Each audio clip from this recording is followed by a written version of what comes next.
केन्द्र विरोध में शाणित है बीजेडी स्वर। ओडिशा प्रति केन्द्रर अवहेला को कटु समालोचना कले बीजेडी सांसद मानस मंगराज। राष्ट्रपति मुहरे केन्द्रर प्रशंसा श्रुति मधुर हेले भी अंतसार शून्य। चाषी समस्या ठारू आरंभ करी महानदी पर्यंत सबु क्षेत्र में ओडिशा केन्द्र सरकार वैमात्रिक मनोभावर शिकार हेउछि। संघीय व्यवस्था रे राज्य प्रति केन्द्रर एभली अवहेला को नहीं संसद में कड़ा भाषा रे निंदा करिसेंति बीजेडी सांसद मानस रंजन मंगराज। राष्ट्रपति अभिभाषण उपरे राज्यसभा रे निजर विवृत्ति रखी से कहिसेंति जे चाषी आय वृद्धि होइथिबा कुहा जाउछि।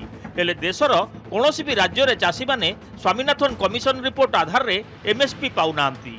गत मासरे अदिनिया वर्षा रे ओडिशा रे बहु अंचल रे फसल हानि होइथिला। एथिरे मर्माहत होई 2 सप्ताह रे प्राय 15 जन चाषी आत्महत्या करिसेंति। राष्ट्रपति आम ओडिया झियो किंतु अभिभाषण रे ओडिशा माटी प्रति ममत्व अनुभव करिहेउनि बोली कहिसेंति सांसद मानस मंगराज। अत्यंत क्षोभर सह यह कथा कहू पड़ुछि जे राष्ट्रपति मुहरे केंद्र सरकार कुहाइथिबा कथा सबु बेस श्रुति मधुर मात्र वास्तव में यह अंतःसार शून्य। अभिभाषण ने राष्ट्रपति कृषक मान आय वृद्धि कथा कहिसेंति मात्र एबे भी ओडिशा समेत देशर चाषी माने स्वामीनाथन कमिटी रिपोर्ट अनुसार एमएसपी पाउ नाहंती। गत मासरे अदिनिया वर्षा जनित क्षति जो ओडिशा रे 2 सप्ताह मध्य 15 जन चाषी मृत्युवरण करिसेंति। राष्ट्रपति महोदय मो राज्य ओडिशा माटीर झियो मात्र तांको अभिभाषण ने ओडिशा प्रति ममत्व अनुभव करि हेउ नाही। प्रधानमंत्री आवास योजना रे 3 कोटी घर दिया जाइछि बोली राष्ट्रपति अभिभाषण रे कुहा जाइछि किंतु ओडिशा ए क्षेत्र रे उपेक्षित। एबे भी केबिके अंचल रे बहु गरीब परिवार पक्का घर पाइबारु वंचित। 5 वर्ष तले फनी प्रभावित अविभक्त पुरीर हजार हजार लोक मुंड उपरे छात पाई केन्द्र दया को अपेक्षा करिसेंति बोली कहिसेंति मानस मंगराज।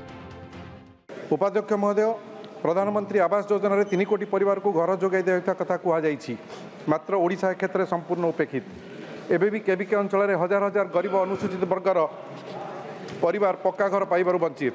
5 वर्ष तले फनी प्रभावित अविभक्त पुरी जिलार हजार हजार परिवार मुंड उपरे छात खंडे पाई केंद्र सरकार उपरे दया को अपेक्षा करिसेंति।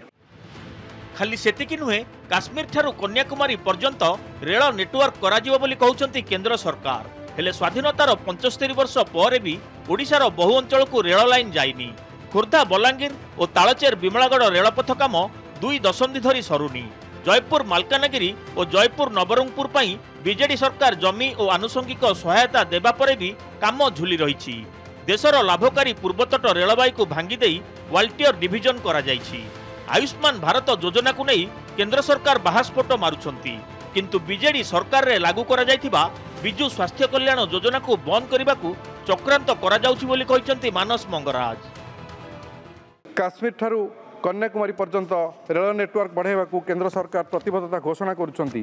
पक्षांतरे देश स्वाधीन हेबार 75 वर्ष पर भी ओडिशार अनेक जिला रेलपथ देखिबार सुजोग पाई पार नहीं। तालचेर विमलागढ़ और खोर्धा बलांगीर रेलपथ काम 2 दशंधि धरी सरू नहीं। नवीन पट्टनायक नेतृत्वाधीन बीजेडी सरकार जमी और आनुषंगिक सहायता जोगाई देवा सत्वे जयपुर मालकानगिरी जयपुर नवरंगपुर रेलपथ कार्य एबे भी झुली रही।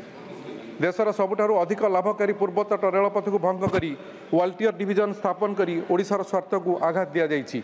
राष्ट्रपति महोदय तांको अभिभाषण ने आयुष्मान भारत योजना कथा कहिसेंति मात्र जो आयुष्मान को नहीं केंद्र सरकार गर्व अनुभव करुछंती ताठारु 100 गुण भल और परीक्षित विजु स्वास्थ्य कल्याण योजना को ओडिशार बंद करिया को षड्यंत्र होइछि। एसबु को बाद देले 3 कोटी लक्षपति दीदी सृष्टि करने को केंद्र सरकार कहउछंती। हेले ओडिशार लक्षपति होइथिबा मिशन शक्ति महिला को पुणी भिकारी करने को षड्यंत्र होइछि। मिशन शक्ति को पंगु करदेवा को चक्रांत करा जाउछि। डिजिटल मिशन कुहा जाउथुबा बेले ओडिशार हजार हजार गाँ को एबे भी इंटरनेट जाइनी। दरदाम और बेरोजगारी प्रसंग में केंद्र सरकार संपूर्ण नीरव। पोलाभरम और महानदी प्रसंग में छत्तीसगढ़ सरकार मनमानी को केंद्र नीरव समर्थन करुछि किंतु सबुठारु उद्वेगर कथा हेउछि एथिरे राष्ट्रपति नीरवता ओडिशावासी भावे राज्यवासी कष्टदायक बोली कहिसेंति मानस। Bureau report Nandighosh TV.